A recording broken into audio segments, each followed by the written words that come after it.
नमस्कार मित्रों, उद्भव क्लासेस नोखा में आपका हार्दिक स्वागत अभिनंदन है। दोस्तों, हम पढ़ रहे थे संज्ञा और सर्वनाम के बारे में। वो हमारा बिंदु कंप्लीट हो गया है। आज जो हमारा बिंदु है उस वाले टॉपिक का नाम होगा विशेषण। आज हम विशेषण के बारे में दोस्तों पढ़ेंगे। ध्यान देना, क्या विशेषण से संबंधित सवाल हर एग्जाम में पूछ लिए जाते हैं, इसलिए हमें आज इस वीडियो में विशेषण के बारे में जानकारी हासिल करनी है और बहुत अच्छी जानकारी हासिल करनी है। दोस्तों ध्यान देना, क्या होता है विशेषण और इसकी आवश्यकता क्यों होती है। अब आते हैं अपने बिंदु पर। दोस्तों, मैंने आपको कहा था कि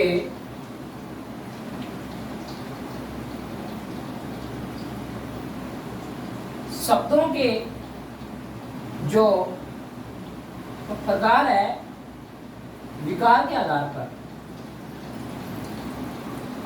विकार के आधार पर,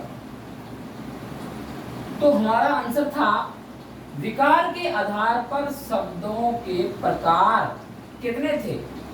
दो प्रकार थे। दो प्रकार थे।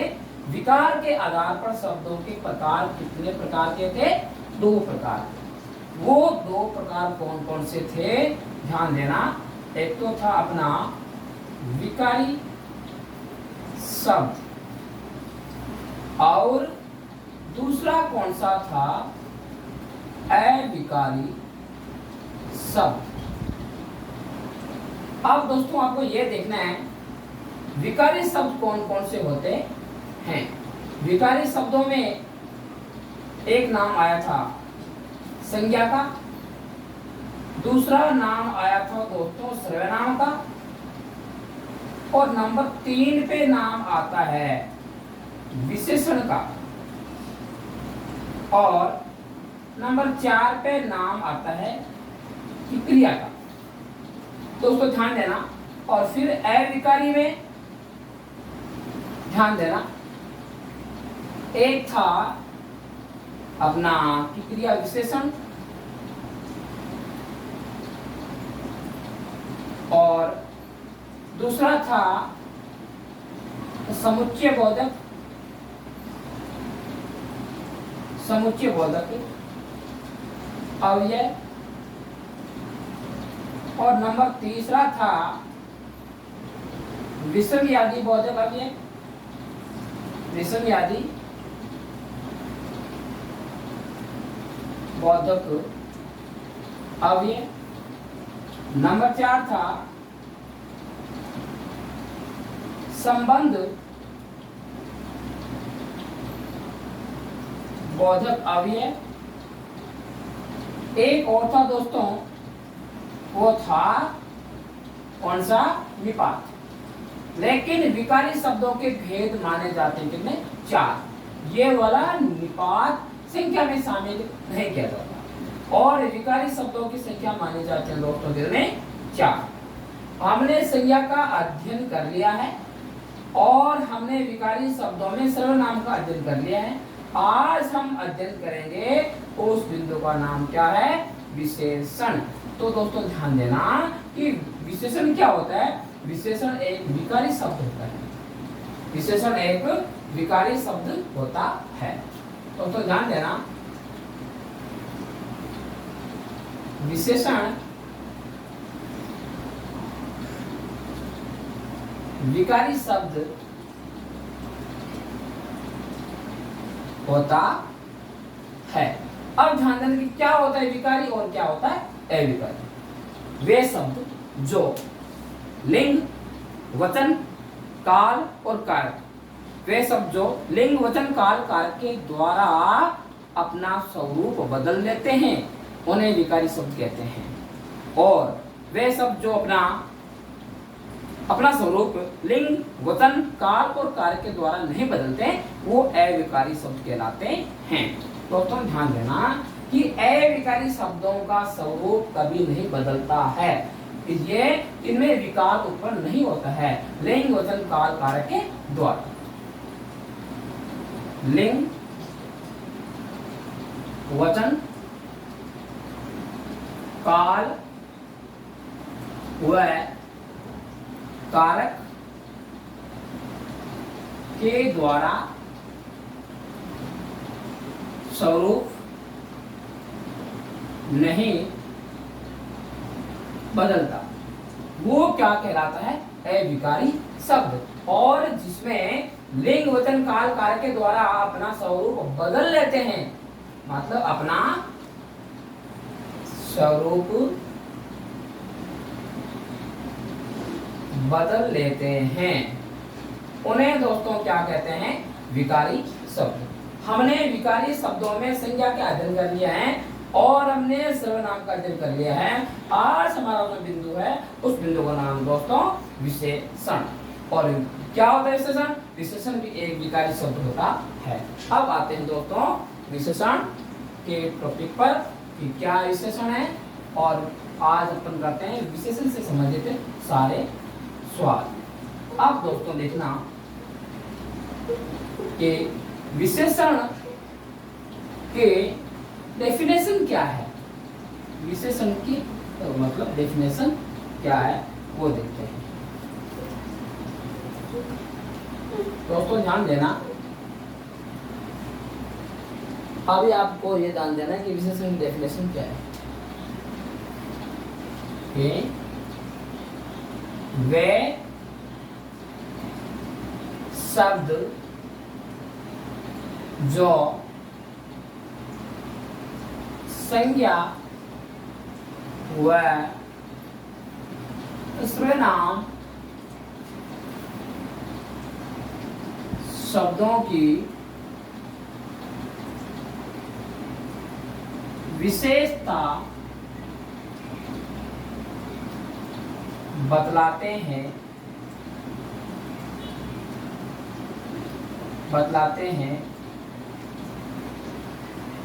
उन्हें विशेषण कहते हैं। दोस्तों ध्यान देना, यहां मैं लिखा हूं संज्ञा, यहां मैं लिख रहा हूं सर्वनाम, यहां मैं लिख रहा हूं विशेषण, और यहां मैं लिख रहा हूं क्रिया। इन चारों की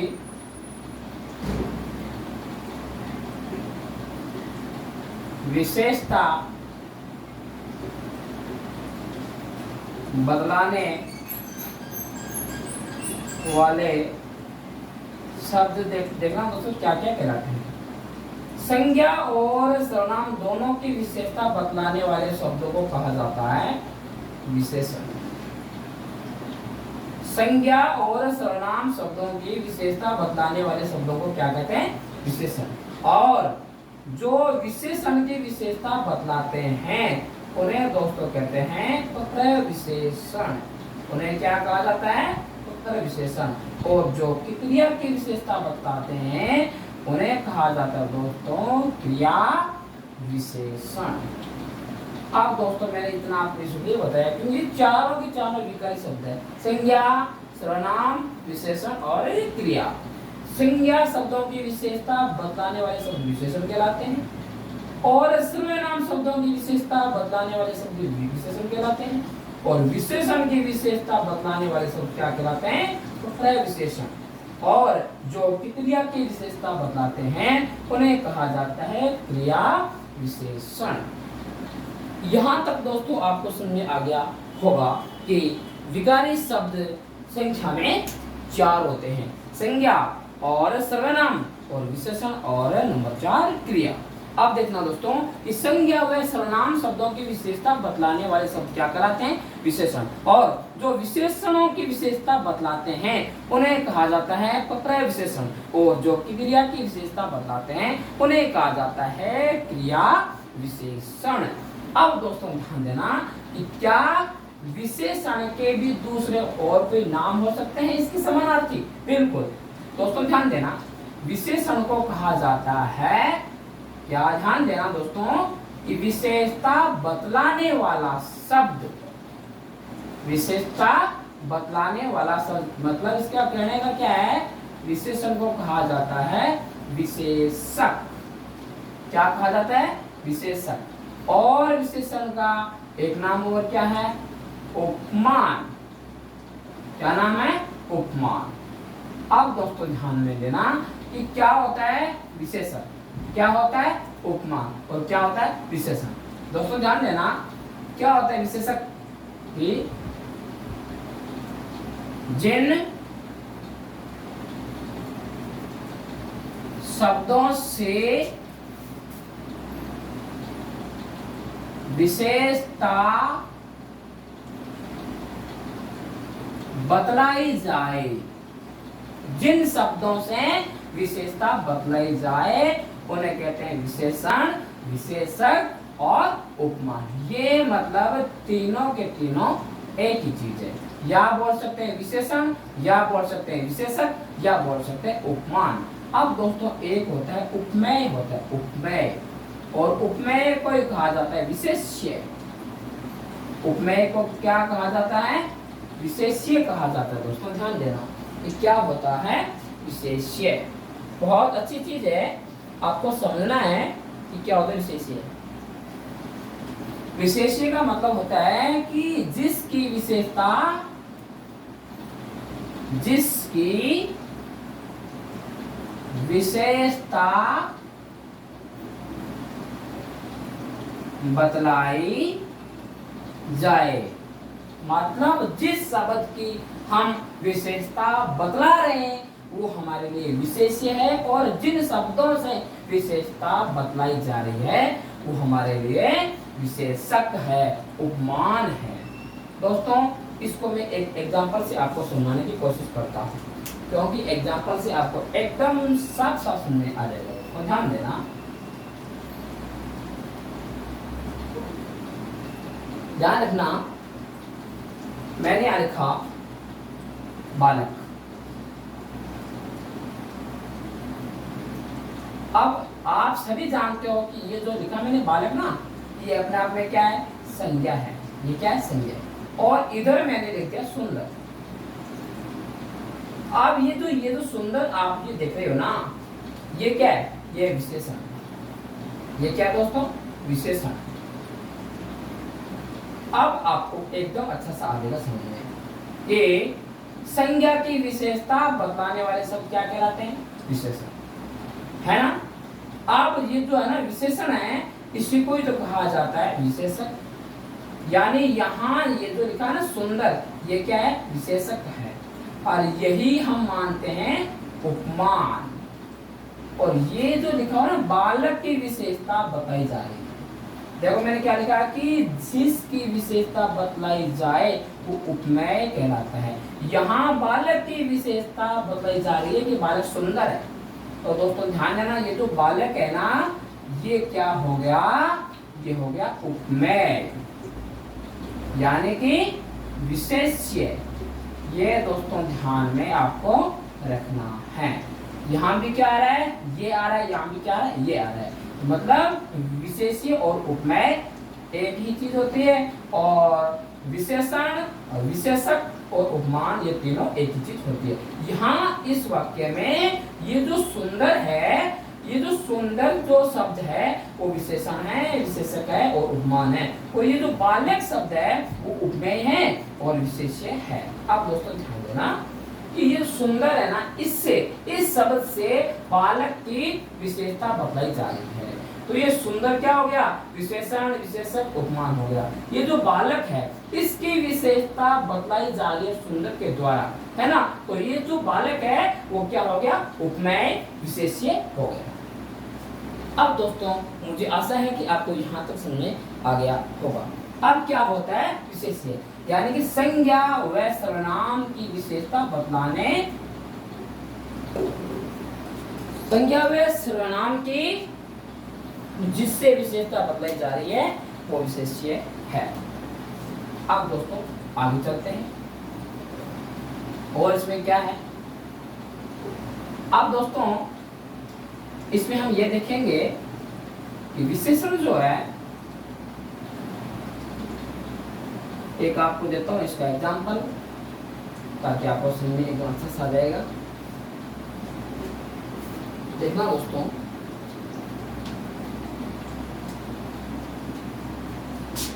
हमारा बिंदु चल रहा था विशेषण। ध्यान देना दोस्तों, मैंने यहाँ लिखा बहुत सुंदर बालक। अब दोस्तों इसमें आपको ये बताना है कि इसमें ये जो लिखा ना बालक शब्द है, ये दोस्तों संज्ञा है, और ये जो सुंदर शब्द है ये विशेषण है। और यानी का ना ये बहुत, ये सुंदर की विशेषता बता रहा है, यानी विशेषण की विशेषता बतला रहा है बहुत शब्द। तो ये अपने आप में क्या हो गया, विशेषण। ये अपने आप में क्या हो गया दोस्तों, विशेषण हो गया। यहां तक आपको आगे होगा समझ में। अब दोस्तों देखना, ये जो है ना विशेषण, इसके भेद कितने होते हैं। विशेषण के प्रकार बोल सकते हैं या बोल सकते हैं भेद बोल सकते हैं। दोस्तों इसके भेद 5 होते हैं। हमेशा ध्यान रख लेना, कभी भी एग्जाम में आ जाए कि विशेषण के भेद कितने होते हैं दोस्तों, 4 मत करना, 5 करना है, क्योंकि विशेषण के भेद 5 ही होते हैं, 4 भेद विशेषण के नहीं होते हैं दोस्तों, ये ध्यान करना। अब यहाँ आपको मैं उन 5 भेदों के नाम भी बताऊंगा। नंबर 1 पे गुणवाचक विशेषण, नंबर 1 पे हो गया गुणवाचक विशेषण। नंबर 2 पे दोस्तों संख्यावाचक विशेषण। नंबर 2 हो गया कौन सा, संख्यावाचक विशेषण। नंबर 3 हो गया दोस्तों परिमाणवाचक विशेषण। तो परिमाण क्या होता है, नापतोल, ठीक है ना दोस्तों। ये हो गया आपके परिमाणवाचक विशेषण। और नंबर 4 हो गया दोस्तों संकेतवाचक, संकेतवाचक। और संकेतवाचक का एक नाम और भी है, कौन सा, सार्वनामिक। क्या नाम है, सार्वनामिक विशेषण। यहां तक भेद हो गए 4। ये भेद अपन पढ़ते हुए आ रहे हैं कि विशेषण के 4 भेद होते हैं। कौन कौन से, गुणवाचक, संख्यावाचक, परिमाणवाचक, संकेतवाचक। लेकिन 5वें भेद को पढ़ते नहीं है। अब यहाँ आ रहा है आपका 5वां भेद, उसका नाम है व्यक्तिवाचक विशेषण। कौन सा आ गया, व्यक्तिवाचक विशेषण। ये दोस्तों किससे बनता है, ये बनता है व्यक्तिवाचक संज्ञा से, यानी कि जो व्यक्तिवाचक संज्ञा से जो विशेषण बनेगा उसी विशेषण का नाम क्या होगा दोस्तों, व्यक्तिवाचक विशेषण। तो आज के बाद आपको विशेषण के भेद 5 ही बताने हैं, ठीक है। अब हम एक एक भेद की चर्चा विस्तार से करने वाले हैं। अब दोस्तों देखना, अपन पहले ले लेते हैं, एक एक भेद की चर्चा करते हैं स्टेप बाय स्टेप। और आपको ध्यान रखना है क्या होता है गुणवाचक विशेषण। सबसे पहले अपन लिखेंगे गुणवाचक विशेषण। ये तो मैंने 1 नंबर डाल दिया है, और 1 नंबर पे मैंने डाल दिया विशेषण का पहला भेद गुणवाचक विशेषण। नाम से ही प्रतीत होता है कि ऐसे शब्द जो क्या आ रहा है, पहले नाम आ रहा था गुण, यानी जिन शब्दों से संज्ञा या सर्वनाम शब्दों के गुण, दोष, रूप, रंग आदि का पता चलता है, ठीक है ना। वे शब्द जो किसी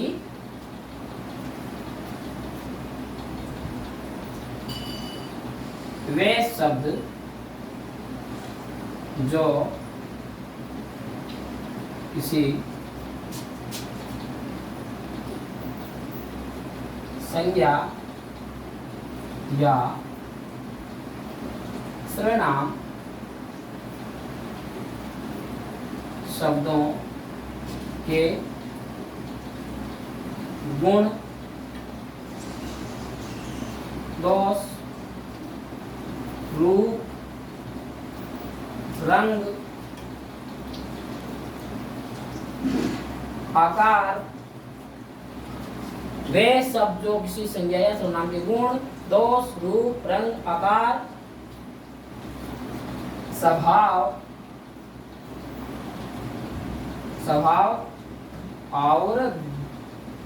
और आ गया दशा, यानी कि हालात, हाल, है ना। वे शब्द जो किसी संज्ञा या सर्वनाम शब्दों के गुण, दोष, रूप, रंग, आकार, स्वभाव और दशा आदि का बोध कराते हैं। आदि का बोध कराते हैं, उन्हें गुणवाचक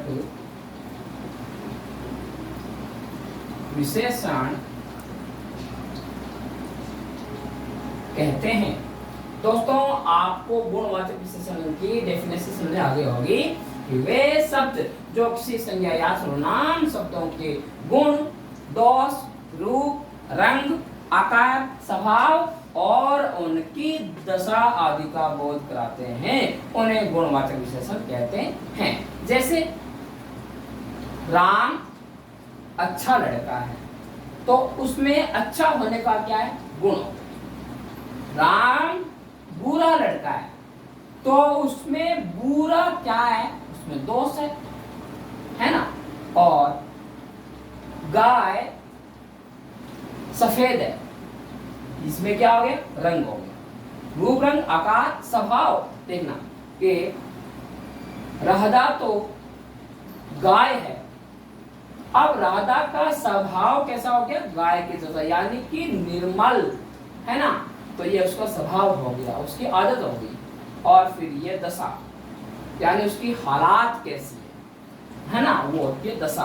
तो मतलब वे शब्द जो किसी संज्ञा या सर्वनाम शब्दों के गुण, दोष, रूप, रंग, आकार, स्वभाव और दशा आदि का बोध कराते हैं, उन्हें क्या कहा जाता है? उन्हें कहा जाता है दोस्तों गुणवाचक विशेषण। आप देखना दोस्तों, इसमें ऐसे वाले शब्द आते हैं।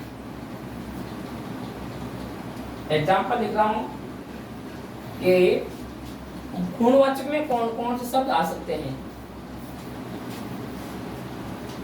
दोस्तों ध्यान देना, जैसे अच्छा, बुरा,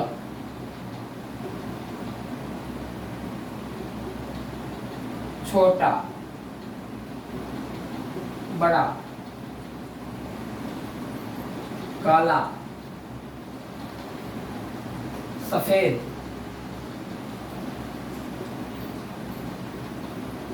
पापी, धार्मिक, है ना। और मीठा,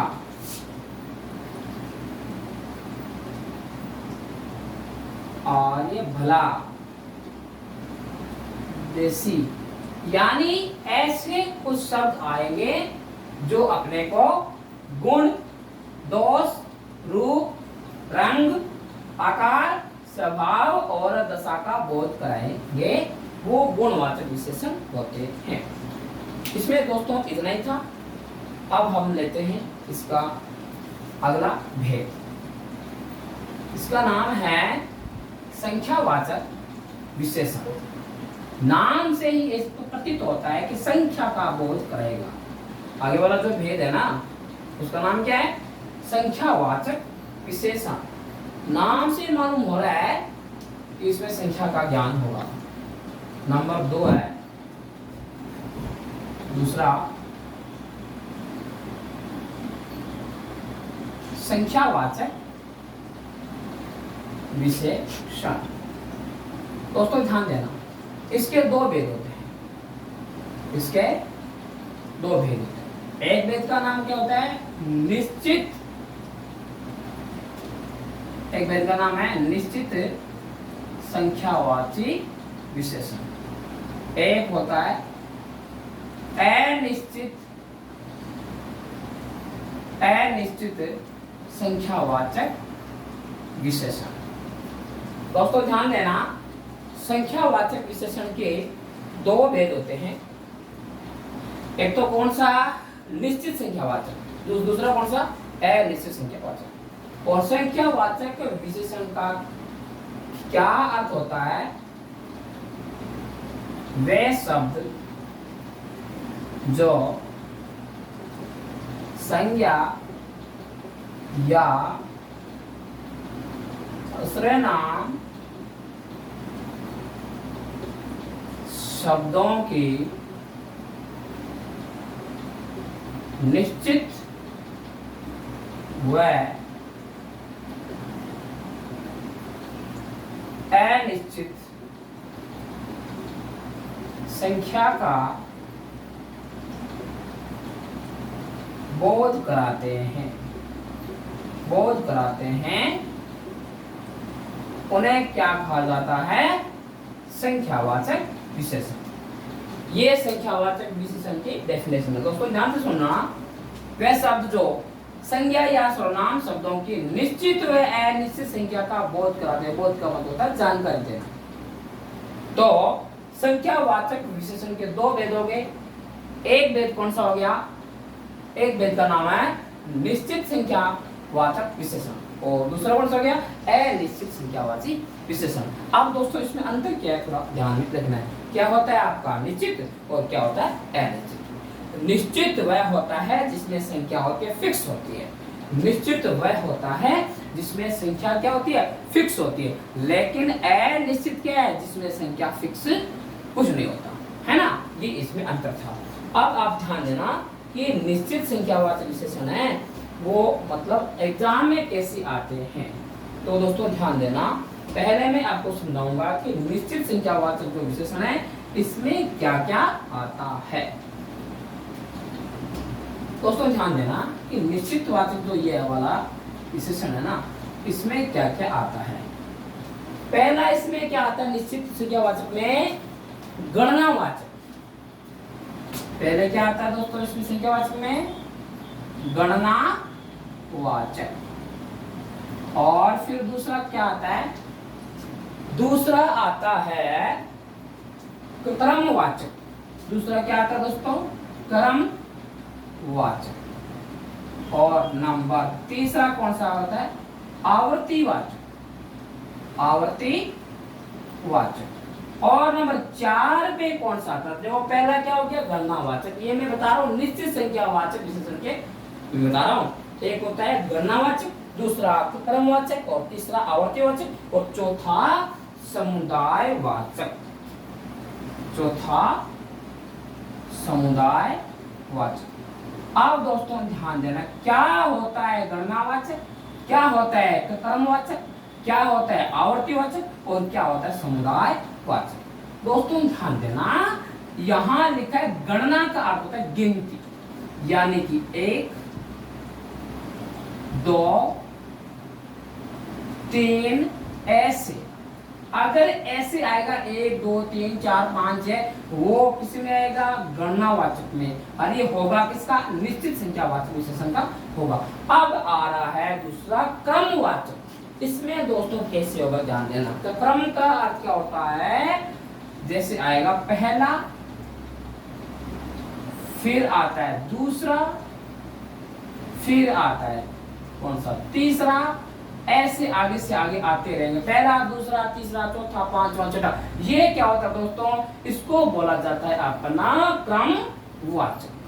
और फिर होगा आवर्तीवाचक। देखना दोस्तों क्या होता है आवर्तीवाचक। आवर्तीवाचक बहुत सिंपल है समझना, जैसे होता है दुगुना यानी कि 2 गुना, और फिर 3 गुना, और फिर होता है चौगुना यानी कि 4 गुना, चौगुना। ऐसे शब्द आएंगे वो आवर्तीवाचक के होंगे, और वो होंगे किसके, निश्चित संख्यावाचक विशेषण के होंगे। दोस्तों ध्यान देना। फिर आता है समुदायवाचक। समुदायवाचक का मतलब यानी कि समूह में, जैसे दोनों, आप दोनों इधर आ जाओ, वो 2 के 2 साथ में आएंगे। आप मतलब तीनों इधर आ जाओ यानी कि तीनों, चारों, पांचों यानी कि समूह की बात कर रहा हूं मैं। किसकी बात कर रहा हूं, समूह की। यानी समुदायवाचक है ना, वो समूह का बोध कराएगा।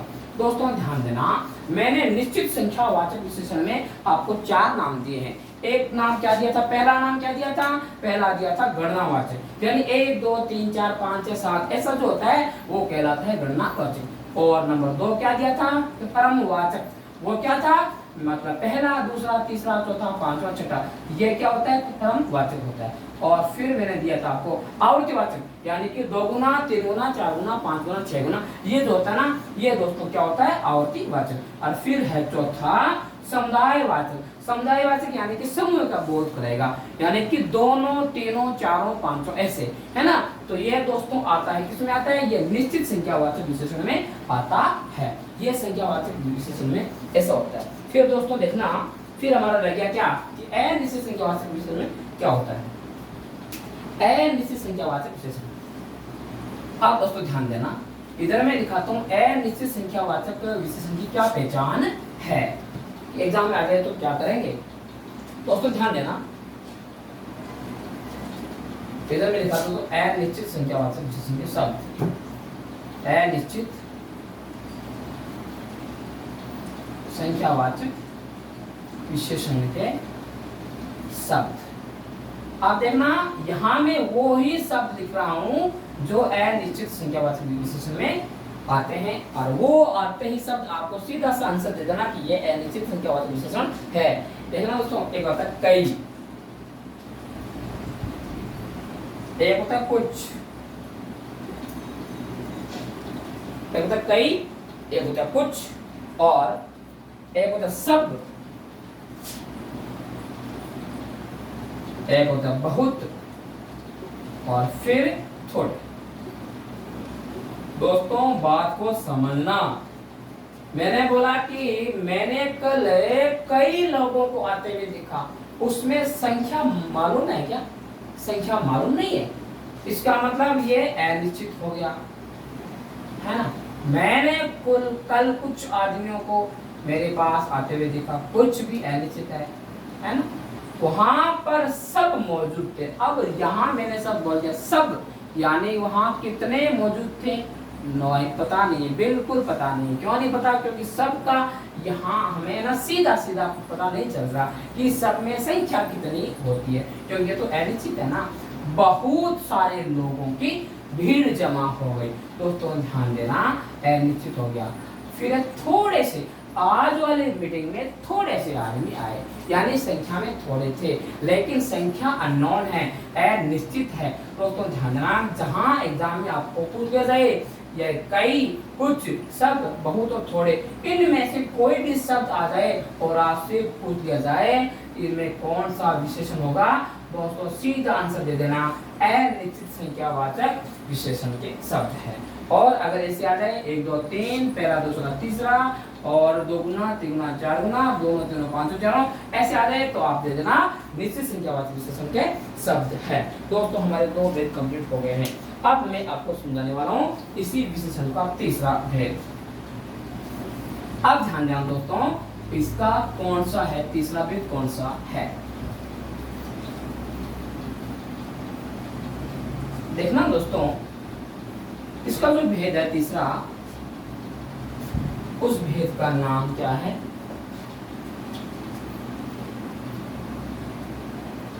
उस भेद का नाम है दोस्तों परिमाण वाचक विशेषण। दोस्तों आपको पता है एक तो होता है परिमाण और एक होता है परिणाम। ऐसे कुछ आपसे शब्द एग्जाम में पूछ लिए जाते हैं दोस्तों। ये शब्द है ना जो जो दिखने में तो सेम दिखते हैं, लेकिन इनमें थोड़ा अंतर भी होता है और उनके जो इनका अर्थ होता है उनमें बहुत सारा अंतर होता है। तो उसको ध्यान देना कि ये जो है ना परिमाण है, इसका क्या मतलब? परिमाण का मतलब होता है माप तोल, माप तोल। और ये जो है ये परिणाम है ना, इसका मतलब होता है नतीजा या फल। ऐसे शब्द एग्जाम में पूछ लिए जाते हैं। यहाँ हमारे पास में क्या है? परिमाण है दोस्तों, यानी कि मापतोल वाला है ना। तो अब ध्यान देना, पहले मैं इसकी आपको लिखाऊंगा डेफिनेशन कि वे शब्द जो संज्ञा व सर्वनाम शब्दों की निश्चित व अनिश्चित माप तोल का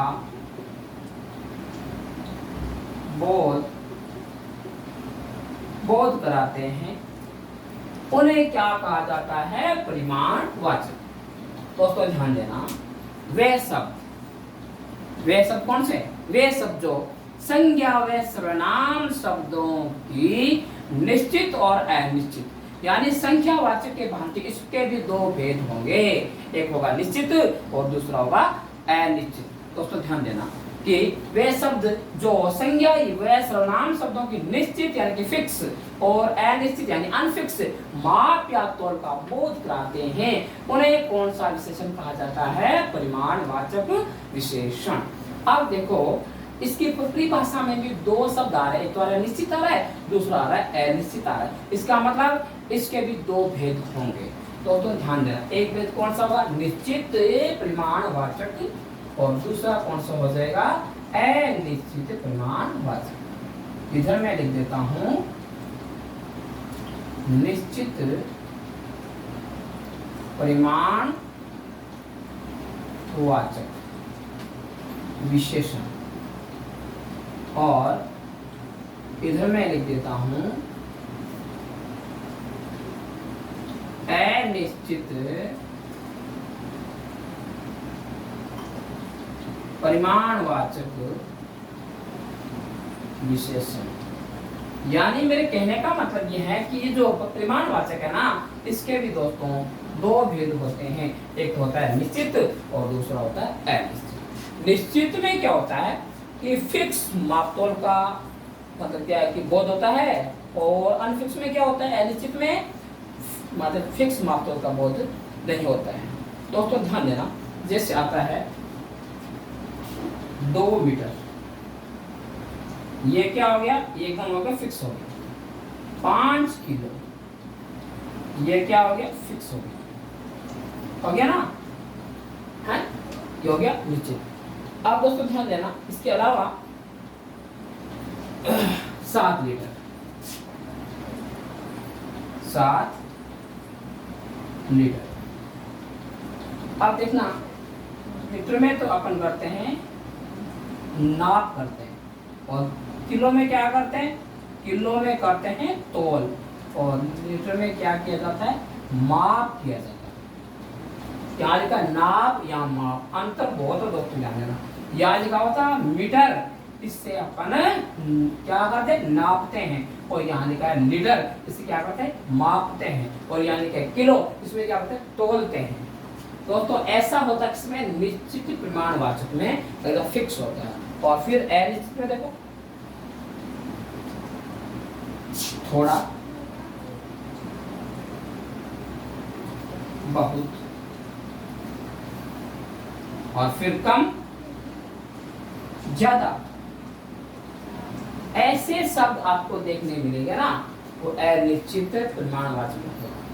मुझे थोड़ा सा दूध चाहिए, ये अनिश्चित हो गया। मुझे बहुत सारा पानी चाहिए, अनिश्चित हो गया, है ना। ऐसे सब, थोड़ा, बहुत, कम, ज्यादा, ऐसे सब आपको जहां देखने को मिले वो आपको क्या मानना है, वो आप मानोगे अनिश्चित परिमाणवाचक। फिर एक शब्द बहुत इंपॉर्टेंट आ रहा है, ये मतलब कई बार एग्जाम में पूछ लिया जाता है, जैसे फरासा यानी कि थोड़ा सा।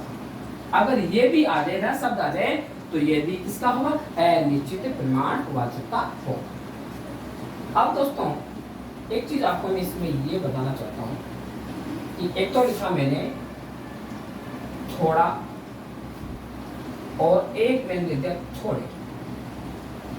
ध्यान से दोस्तों सुनिए, यहां लिख दिया मैंने कपड़े और यहां लिख दिया कपड़ा।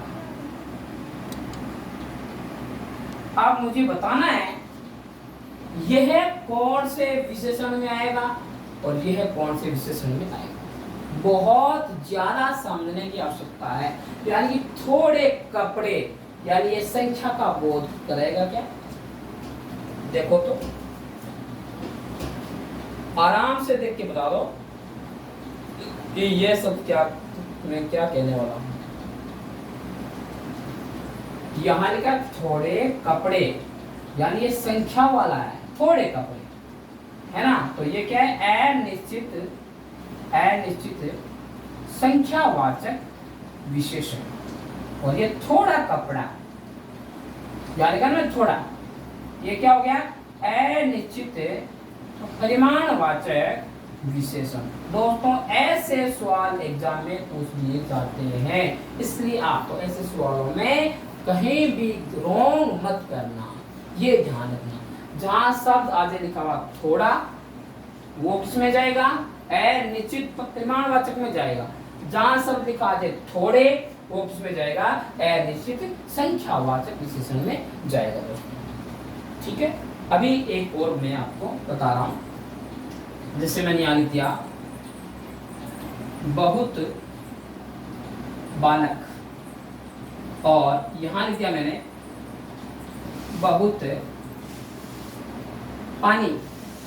अब दोस्तों मुझे बताना यह होगा कौन से विशेषण में और यह कौन से विशेषण में होगा, सोच के बताना है। यहां लिखा मैंने बहुत बालक और यहां लिखा बहुत पानी। दोस्तों समझना बहुत आसान है। यहां लिखा हुआ बालक की अपन गिनती कर सकते हैं, इसका मतलब यह संख्यावाचक का होगा, अनिश्चित संख्यावाचक का है।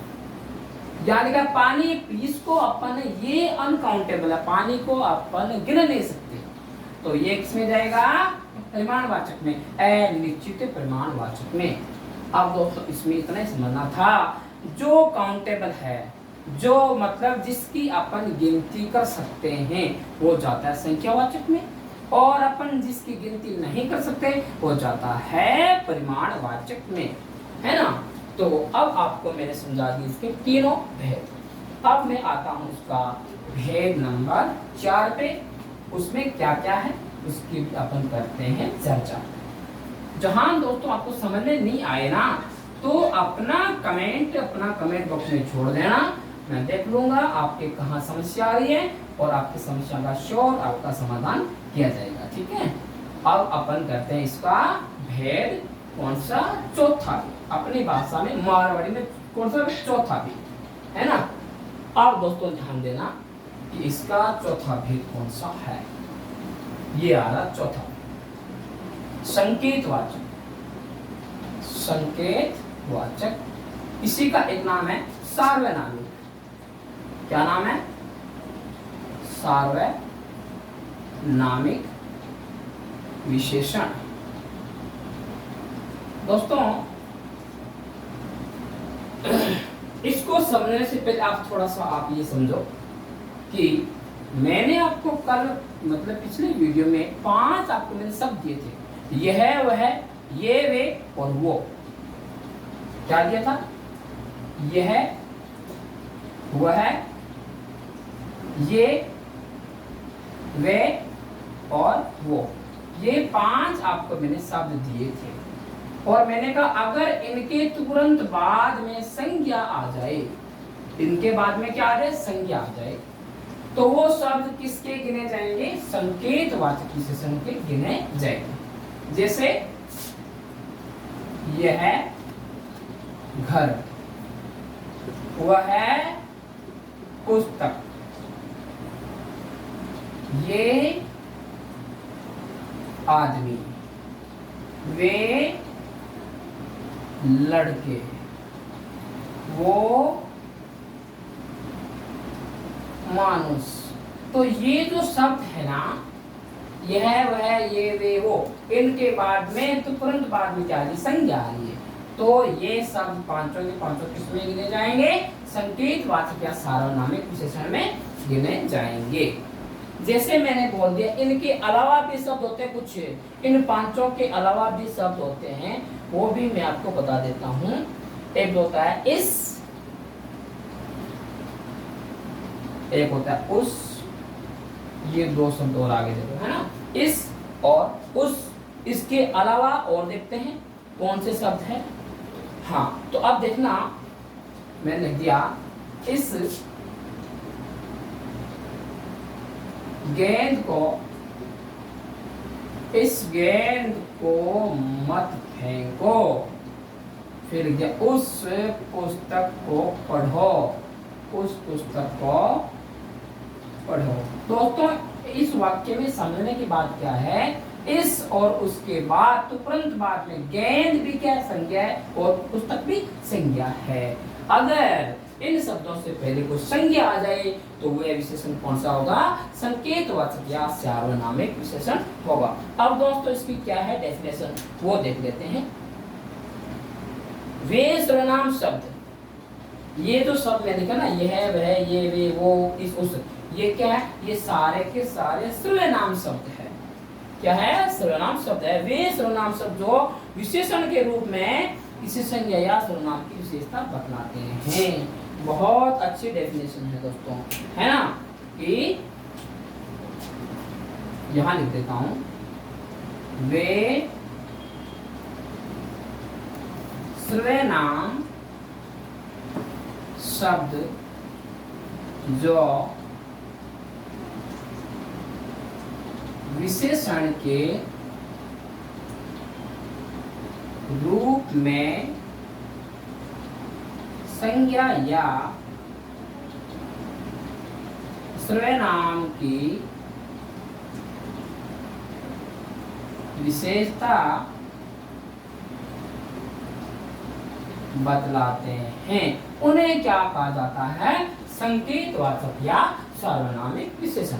यहाँ दोस्तों ध्यान ये देना है, यहाँ मैंने लिखा है वे सर्वनाम शब्द, जैसे यह वह ये वे वो इस उस, ये सारे के सारे शब्द क्या है, ये सारे के सारे शब्द सर्वनाम हैं और जो ना विशेषण के रूप में संज्ञा और सर्वनाम की विशेषता बता रहे हैं। जैसे यहाँ लिखा ना गेंद क्या है, संज्ञा है, तो पुस्तक क्या है, संज्ञा है, ये लिखा ना मानुष क्या है, संज्ञा पढ़ते, संज्ञा आदमी, संज्ञा पुस्तक, घर, संज्ञा है ना। तो संज्ञा से पहले क्या आ रहे हैं, सर्वनाम शब्द आ रहे हैं और ये है ना विशेषण के रूप में आ रहे हैं और संज्ञा या सर्वनाम की विशेषता बता रहे हैं, तो ये सब क्या कहलाएंगे, संकेतवाचक या सार्वनामिक विशेषण। अब दोस्तों इधर हमारे होते हैं 4 भेद कंप्लीटेड, है ना। अब आते हैं अपने 5वें भेद पे, जो हमने आज तक कहीं देखा भी नहीं है ना। तो आज अपने इसके अंदर बहुत कुछ सीखने को मिलेगा कि 5वां भेद क्या है, कैसे है और इसमें सवाल कैसे पूछ दिए जाते हैं। तो ध्यान देना कि इसका 5वां भेद कौन सा है, बहुत अच्छा समझने की आवश्यकता है दोस्तों। 5वां जो भेद था उस भेद का नाम था व्यक्तिवाचक विशेषण। व्यक्तिवाचक विशेषण दोस्तों मैंने आपको इसमें पहले भी समझाया था कि व्यक्तिवाचक विशेषण है ना, व्यक्तिवाचक संज्ञा से बनते हैं। आपने संज्ञा वाला वीडियो देखा भी है कि वे विशेषण जो व्यक्तिवाचक संज्ञाओं से बन करके अन्य संज्ञा या सर्वनाम की विशेषता बताते हैं।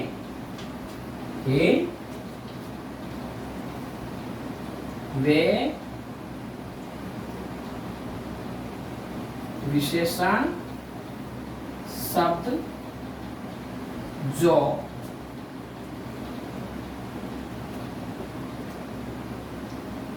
व्यक्तिवाचक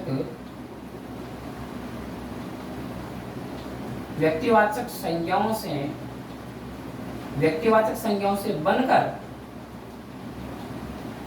अन्य संज्ञा या सर्वनाम के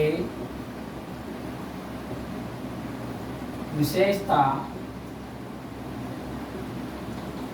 बतलाते हैं, उन्हें क्या कहा जाता है? व्यक्तिवाचक विशेषण।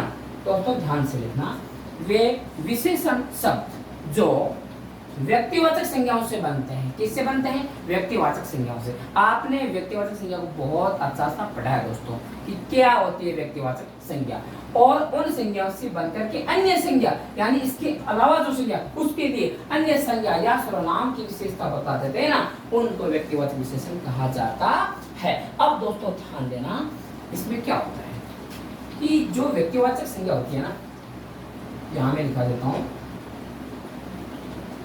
व्यक्तिवाचक संज्ञा में प्रत्यय जोड़कर उसके तुरंत बाद अन्य संज्ञा या सर्वनाम लिख देना। दोस्तों ध्यान देना कि व्यक्तिवाचक संज्ञा क्या होती है। व्यक्तिवाचक विशेषण वे होते हैं, वे विशेषण शब्द जो व्यक्तिवाचक संज्ञाओं से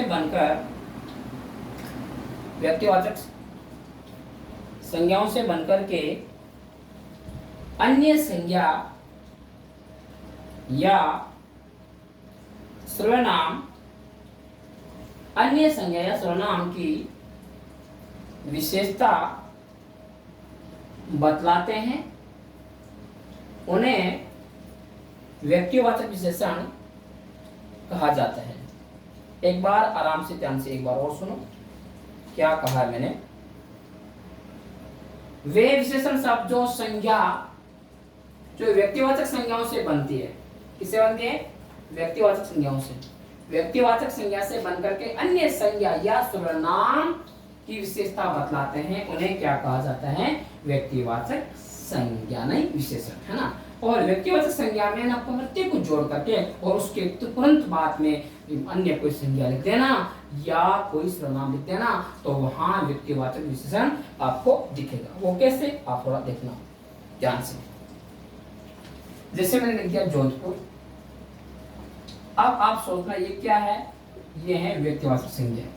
इसमें मैंने प्रत्यय जोड़ दिया ही, है ना, तो ये नाम क्या बन गया? ये सब बन गया जोधपुर, है ना। और इसके तुरंत बाद मैंने लिख दिया साफा, ये क्या है? संज्ञा, है ना। तो क्या हो गया? जोधपुरी साफा, है ना। तो ये है दोस्तों व्यक्तिवाचक विशेषण। जैसे मैंने लिख दिया, यहां लिख दिया मैंने बीकानेर, क्या लिख दिया मैंने? बीकानेर, और इसमें मैंने ई प्रत्यय ऐड कर दिया, तो क्या बन गया? बीकानेरी। क्या बन गया? बीकानेरी। और आगे मैंने संज्ञा लिख दी भुजिया, या लिख दिया रसगुल्ले। आहा, बड़े मीठे मीठे ना, तो पानी आ रहा है मुंह में। बीकानेरी भुजिया या अपने बीकानेरी रसगुल्ले। तो दोस्तों यह होता है व्यक्तिवाचक विशेषण। यानी कि व्यक्तिवाचक विशेषण वे होता है व्यक्तिवाचक संज्ञा में प्रत्यय जोड़ना और फिर उसके आगे कोई न कोई दूसरी संज्ञा लिख देना, है ना। फिर उनसे जो शब्द बनते हैं ना, वो कहलाते हैं दोस्तों व्यक्तिवाचक विशेषण। बहुत सिंपल है दोस्तों, है ना। इसमें आपको एक भी आंसर रॉन्ग नहीं जाना चाहिए, क्योंकि इसमें ना कोई भी हार्ड चीज कुछ नहीं है, बस थोड़ा सा समझने की आवश्यकता है। देखना इसके अलावा और क्या क्या है। हाँ, एक है इसमें कश्मीरी सेव। सेव तो बहुत अच्छे होते हैं, सभी अच्छे होते हैं, लेकिन जो कश्मीरी सेब होता है ना, वाह वाह, उसकी तो मतलब क्या है कि कुछ बात ही अलग है ना, कि कश्मीरी सेब।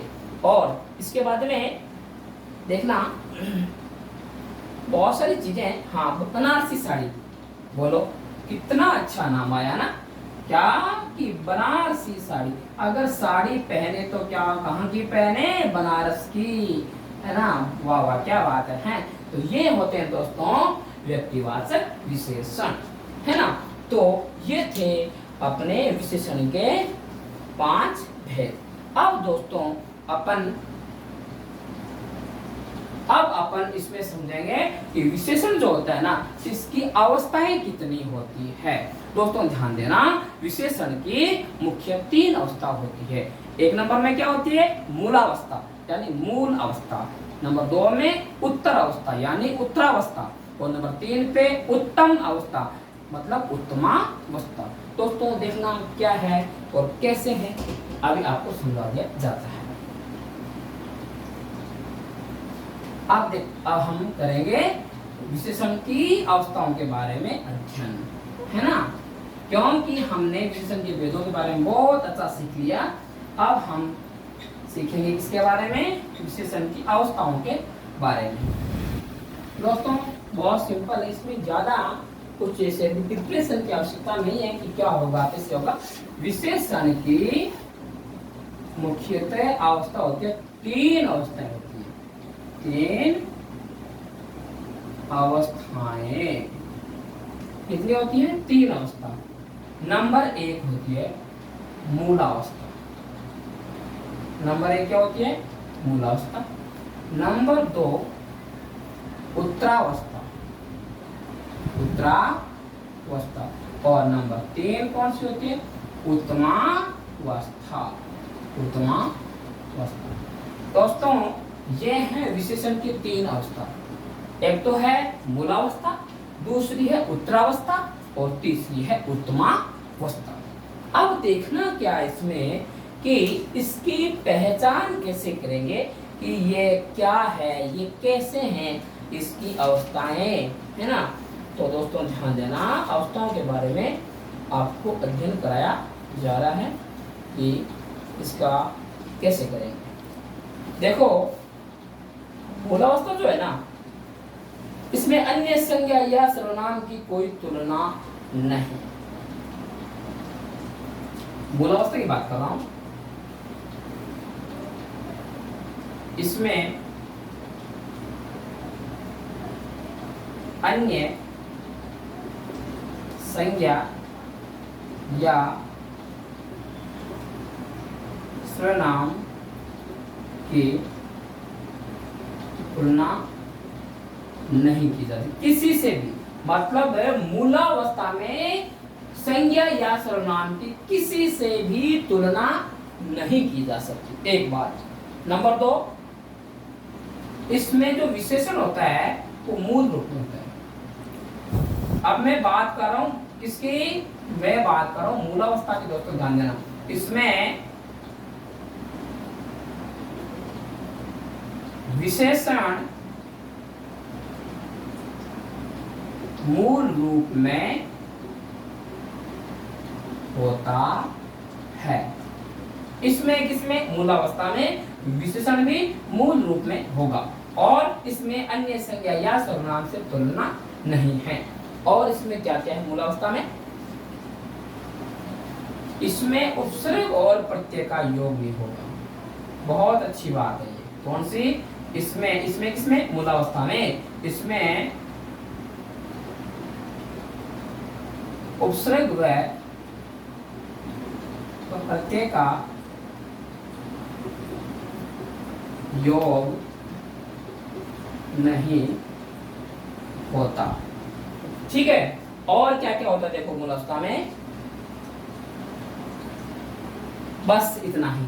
बस आपको मूलावस्था में आपको सिर्फ 3 ही लाइन याद में रखना है। क्या क्या, कि इसमें अन्य संज्ञा या सर्वनाम की तुलना नहीं होती, और नंबर 2 इसमें जो होता है ना विशेषण वो मूल रूप में होता है, और इसमें उपसर्ग व प्रत्यय का योग नहीं होता। दोस्तों ये मैं बात कर रहा था किसकी, मूलावस्था की, है ना। तो अब देखना मैं इसका एक एग्जांपल लिख देता हूँ, जैसे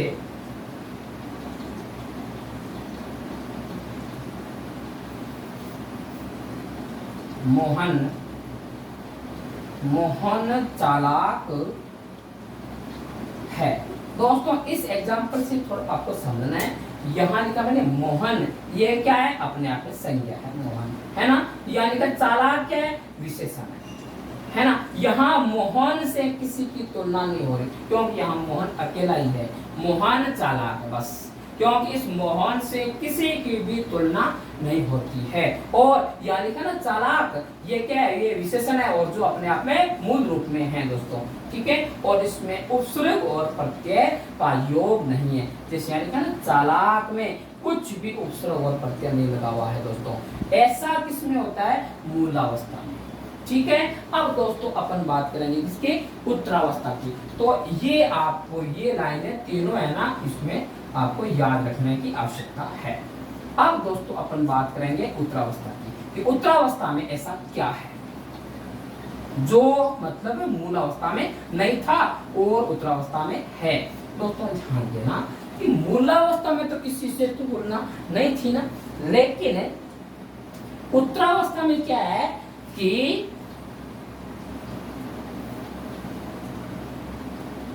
ये, अब मैं बात दोस्तों करूंगा इसकी, मैं बात करूंगा उत्तरावस्था की। इसमें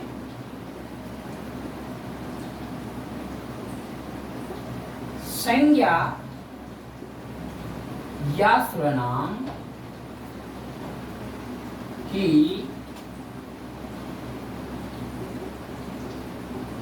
दो में तुलना होती है।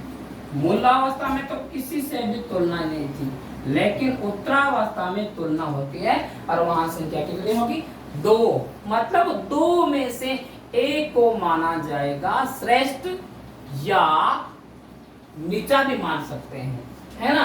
तो आप दोस्तों ध्यान देना, यहाँ जो भी संज्ञा और सर्वनाम की तुलना होगी वहां होगी मतलब कितने में से, ओनली फॉर दो में से।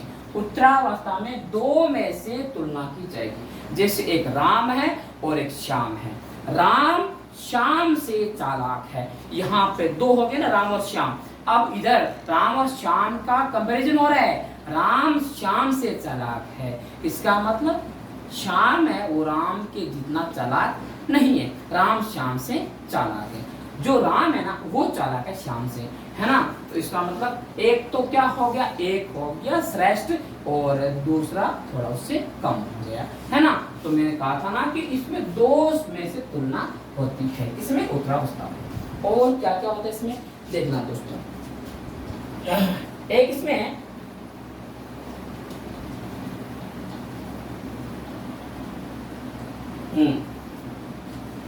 एक इसमें दोस्तों ऐसा है कि उत्तरावस्था को इस,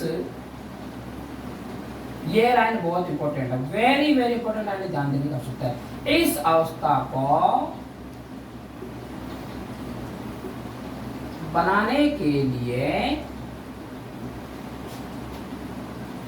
विशेषण से पहले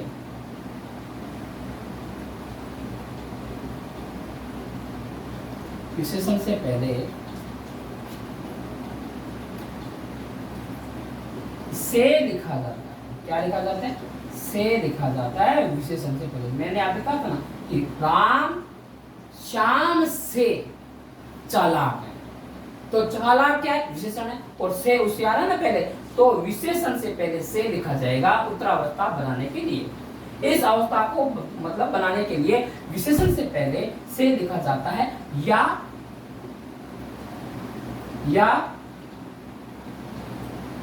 विशेषण के बाद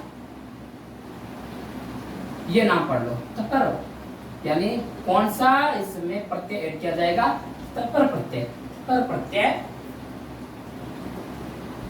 जोड़ा जाता है। या तो अपन देखो इसमें दो ही मतलब क्या है कि चित्तनिक्त होती है, क्या क्या, या तो विशेषण से पहले आपको से लिखना पड़ेगा, या विशेषण के बाद में आपको प्रत्यय लगाना पड़ेगा, तत्पर प्रत्यय। तो इसको मैं एग्जांपल से समझा देता हूं दोस्तों, ध्यान देना। क्या एग्जाम्पल पहला, राम श्याम से चालाक है। अब दोस्तों देखना, यहां लिखा है कि चालाक ये है विशेषण, इससे पहले से आ रहा है। मैंने कहा था कि विशेषण से पहले से लिखा जाएगा। या फिर दूसरा देखो, राम श्याम से उच्चतर, उच्चतर मतलब ऊंचा है, किससे? राम है वो श्याम से भी ऊंचा है। उच्च के बाद में क्या लगा दिया? तर प्रत्यय। या तो विशेषण से पहले से लगाओ, या विशेषण के बाद में कौन सा लगाना है? प्रत्यय, तर प्रत्यय लगाना है। ऐसा किसमें होता है? ऐसा उत्तरावस्था में होता है दोस्तों। इसमें दो में से तुलना की जाती है, इसलिए मैंने लिखा राम श्याम में दो यहाँ पे हो रहे हैं। अब दोस्तों बात करेंगे उत्तमावस्था की, है ना। अब अपन बात करेंगे दोस्तों किसकी? उत्तमावस्था की। इसमें क्या होता है और इसमें इन दोनों अवस्थाओं से क्या अलग क्या होता है, ताकि हम उसको आराम से पहचान सकें। दोस्तों देखना, मूलावस्था में मैंने ये बोला था कि इसमें किसी से भी तुलना नहीं होती, और इसमें उपसर्ग और प्रत्यय का योग नहीं होता, और ये कहा था कि जो होता है ना विशेषण वो मूल रूप में होता है, ऐसा कहा था इसमें मूल अवस्था में। और मैंने उत्तरावस्था में क्या कहा था? क्या कहा कि इसमें दो में से तुलना होती है, और अपन विशेषण से पहले या तो से लगा तो, या विशेषण के बाद में प्रत्यय जोड़ना था, कर प्रत्यय, है ना। बस इसमें दो ही था। अब देखना दोस्तों, उत्तमावस्था की बात कर रहे हैं अपन बात करें किसकी? उत्तमावस्था की। दोस्तों बहुत अच्छा से समझना है कि उत्तमावस्था में ऐसा क्या है।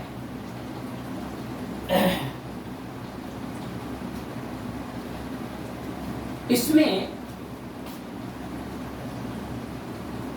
एक संज्ञा या सर्वनाम की तुलना, संज्ञा या सर्वनाम की तुलना किससे की जाती है? सबसे की जाती है, सबसे की जाती है। मतलब सारों में से एक को चुना जाता है, सारों में से एक को चुना जाता है। मतलब जितनी भी संख्या है सारी, उनमें से केवल एक को चुना जाएगा जो उत्तम होगा। ठीक है दोस्तों, यानी कि मूलावस्था में क्या था? किसी से तुलना नहीं थी, और उत्तरावस्था में क्या था?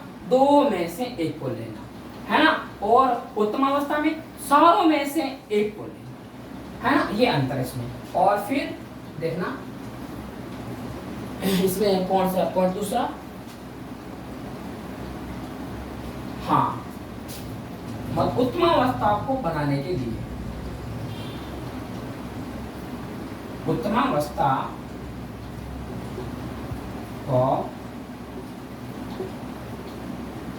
बनाने के लिए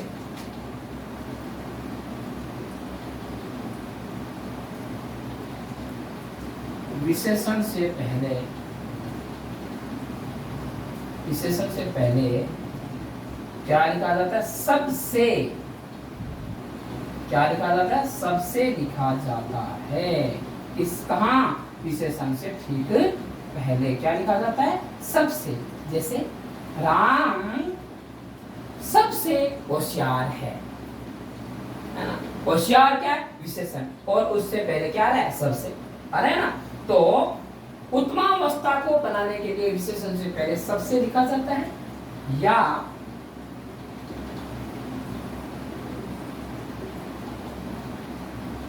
विशेषण के बाद अब देखना कौन सा प्रत्यय जोड़ा जाएगा। ये देखो बहुत इंपॉर्टेंट बात, तम प्रत्यय। कौन सा? तम प्रत्यय जोड़ा जाता है। देखो इसमें तो उत्तरा में जोड़ा था तर प्रत्यय, क्योंकि उत्तर इसमें तर आ रहा है ना, और उत्तमा में तम प्रत्यय, क्योंकि उत्तम इसमें तम आ रहा है। अपने आप इसकी इंट्रोडक्शन हो रही है। यहाँ लेकर उत्तम यानी कि इसमें आ रहा है प्रत्यय, कौन सा आ रहा है? तम। यहाँ आ रहा था उत्तर, यानी कि कौन सा प्रत्यय? तर प्रत्यय आ रहा है। इसमें कोई भी प्रत्यय का योग, उपसर्ग का योग नहीं है। दोस्तों अब इसको समझते हैं एग्जाम्पल से। मोहन क्या होगी संज्ञा, मोहन सबसे होशियार है। होशियार क्या है, विशेषण, इससे ठीक पहले क्या आ गया सबसे, क्योंकि मैंने कहा था कि उत्तमावस्था को बनाने के लिए विशेषण से पहले सबसे लिखा जाता है, आगे ना सबसे लिखा हुआ। फिर दूसरा देखो, मोहन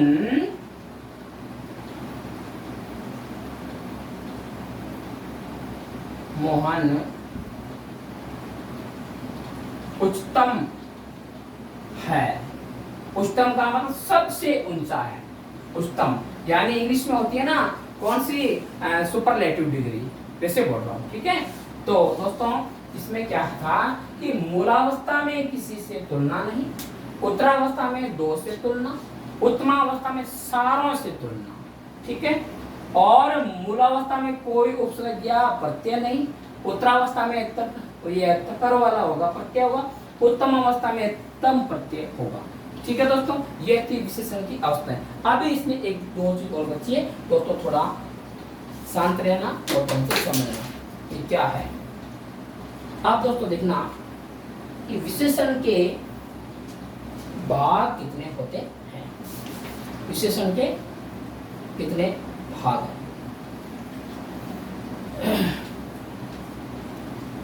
अभी हमने पढ़ा है विशेषण की डेफिनेशन पढ़ ली, विशेषण के सारे भेद पढ़ लिए, और फिर हमने पढ़ ली विशेषण की अवस्था पढ़ ली।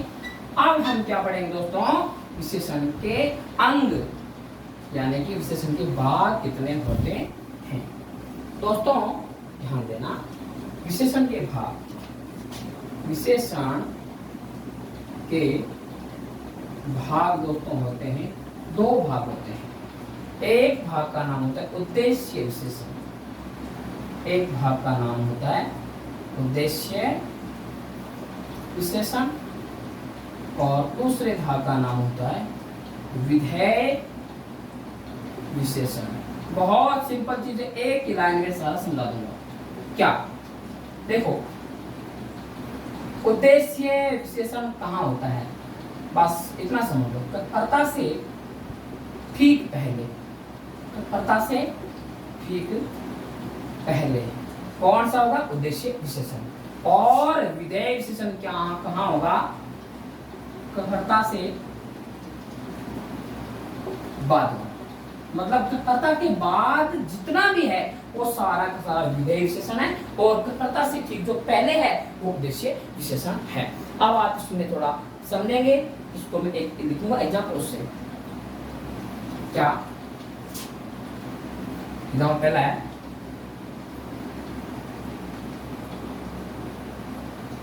बुद्धिमान बालक